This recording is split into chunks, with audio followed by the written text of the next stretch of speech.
Very good evening to every one. நம்ம ஆங்கிலத்தில் பேசுகிறதுக்கு ரொம்பவே முக்கியமானது எல்லாருக்குமே தெரியும் டென்சஸ். அதை நம்ம அவாய்ட் பண்ண முடியாது.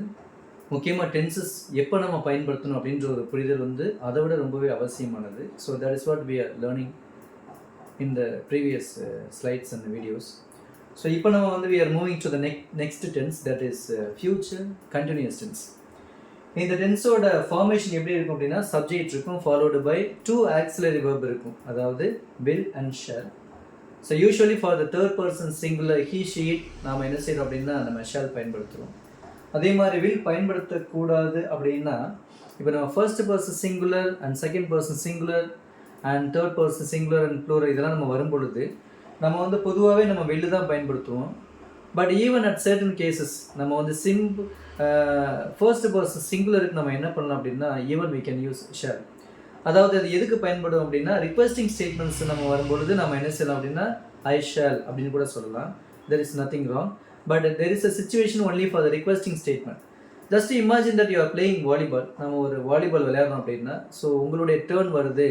ஸோ நீங்கள் அந்த பாலை நீங்கள் எடுக்க போகிறீங்க, maybe as a lifter or maybe as a cutter அப்படின்னா நீங்கள் என்ன பண்ணுவீங்க அப்படின்னா ஐ ஷால் அப்படின்னு சொல்லலாம். That means what, you are requesting other players to not to disturb you. உங்களை தொந்தரவு பண்ண வேண்டாம். ஸோ நீங்கள் அந்த பால் எடுக்கிறதுக்கு தயாராக இருக்கிறீங்க அப்படின்றது it is just an awareness to the other players.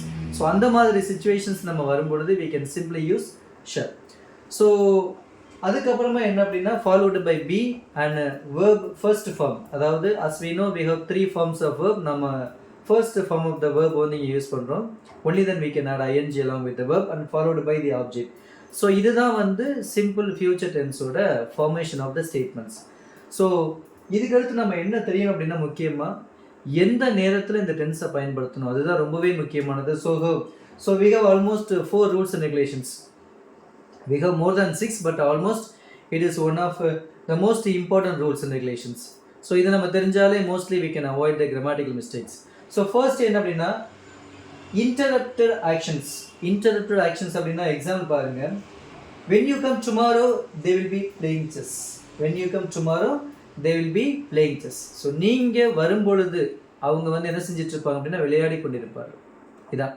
So நாளைக்கு இதே நேரத்தில் அல்லது நீங்கள் வரும்பொழுது என்ன நடக்கும் அப்படின்னா அவங்க விளையாண்டுட்டு இருப்பாங்க. ஸோ அது ஒரு ஆக்டிவிட்டீஸ். ஸோ அந்த மாதிரி சுச்சுவேஷன்ஸ் வரும்பொழுது நம்ம ஃபியூச்சர் கண்டினியூஸ் டென்ஸ் நம்ம பயன்படுத்தணும். we are moving to the next rule, actions in progress at specific time. அதாவது at 9 o'clock tomorrow we will be conducting prayer. அதாவது நாளைக்கு இதே நேரத்தில் நாங்கள் என்ன செய்து கொண்டிருப்போம் அப்படின்னு நம்ம சில டைம் சொல்லுவோம். நாளைக்கு நேரம் நாங்கள் என்ன செஞ்சிட்டு இருப்போம் அப்படின்னு. ஸோ நாம் என்ன சொல்கிறோம் அப்படின்னா, at 9 o'clock tomorrow நாளைக்கு இதே நேரத்தில் நாங்கள் என்ன செய்வோம் அப்படின்னா we will be conducting prayer அப்படின்னு நம்ம சொல்கிறோம். சரிங்களா? அப்போ நாளைக்கு 9 மணியை போல் நாம் ப்ரேயர் கண்டக்ட் பண்ணுறோம். ஸோ நெக்ஸ்ட் என்ன அப்படின்னு பார்த்தீங்கன்னா, rules and regulations. Third rule என்ன அப்படின்னா, actions happening now and expected to continue in the future. அதாவது இப்போ நடக்கக்கூடிய விஷயங்கள் எதிர்காலத்திலையும் நடப்பதற்கான வாய்ப்புகள் இருக்குது அப்படின்ற ஒரு சுச்சுவேஷன்ஸ் நம்ம வரும்பொழுது நம்ம ஃபியூச்சர் கண்டினியூஸ் டென்ஸ் தான் பயன்படுத்தணும். அது எப்படின்னு பாருங்க, unfortunately sea levels will still be rising in future too.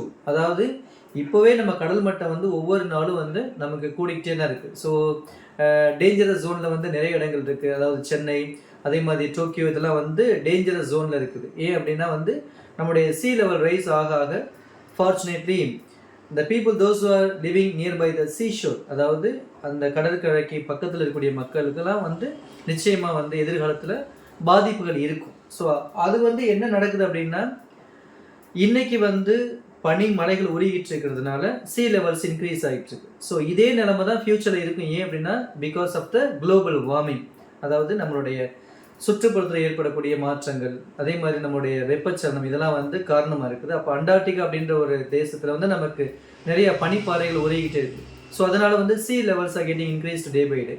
அப்போது இதே சுச்சுவேஷன்ஸ் ஃபியூச்சரில் இருக்கும். அப்போது அது என்ன சொல்கிறோம் அப்படின்னா, unfortunately sea levels will still be rising in the future. இப்போவுமே அது ஒவ்வொரு நாளும் அதிகரிச்சுட்டே தான் இருக்குது. ஸோ இதே நிலைமை எதிர்காலத்தில் தொடர்வதற்கான வாய்ப்புகள் இருக்குது அப்படின்னு சொல்கிறோம்.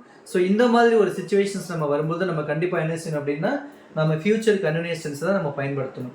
நெக்ஸ்ட் என்ன அப்படின்னா, கொஸ்டின்ஸ் அபவுட் ஃபியூச்சர். அதாவது will you be bringing your friend to the party tonight அப்படின்னா இன்னைக்கு சாயந்தரம் நடக்கக்கூடிய அந்த ஒரு ஃபங்க்ஷனுக்கு உங்களுடைய ஃப்ரெண்டை வந்து கூட்டிகிட்டு வருவீங்களா அப்படின்னு நம்ம கேட்குறோம். ஸோ அது என்ன அப்படின்னா எதிர்காலத்தில் கூட்டிகிட்டு வருவீங்களா அப்படின்னா இந்த ஃபியூச்சர்.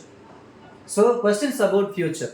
அப்போ இன்னைக்கு சாயந்தரம் ஒரு ஃபங்க்ஷன் இருக்குது, அந்த ஃபங்க்ஷனுக்கு உங்கள் ஃப்ரெண்டை நீங்கள் கூட்டிகிட்டு வருவீங்களா அப்படின்னு நம்ம கேட்கணும். ஸோ அந்த மாதிரி ஒரு சுச்சுவேஷன்ஸ் வரும்பொழுது நம்ம என்ன செய்யணும் அப்படின்னா ஃபியூச்சர் கன்டினியூஷன்ஸ் பயன்படுத்தணும். ஸோ அதுதான் வந்து rule number 4, questions about future. எதிர்காலத்தை பேஸ் பண்ணி என்ன கொஸ்டின்ஸ் வந்தாலும் நம்ம அதை எந்த இதில் கேட்கணும் அப்படின்னா we must use only future continuations. So இதுதான் வந்து the rules and regulations to be used. So இந்த ரூல்ஸை நம்ம ஃபாலோ பண்ணி நாம் நம்மளுடைய ஸ்டேட்மெண்ட்ஸில் பயன்படுத்தும் பொழுது surely we can avoid the grammatical mistakes in the English statements. So அதனால் வந்து இதெல்லாம் நம்ம கற்றுக்கிட்ட பிறகு நம்ம என்ன செய்யணும் அப்படின்னா இந்த ரூல்ஸ் அண்ட் ரெகுலேஷன்ஸை நம்ம பயன்படுத்தும் பொழுது we can avoid the grammatical mistakes. So இதே மாதிரி we will see the other tenses. Thank you so much.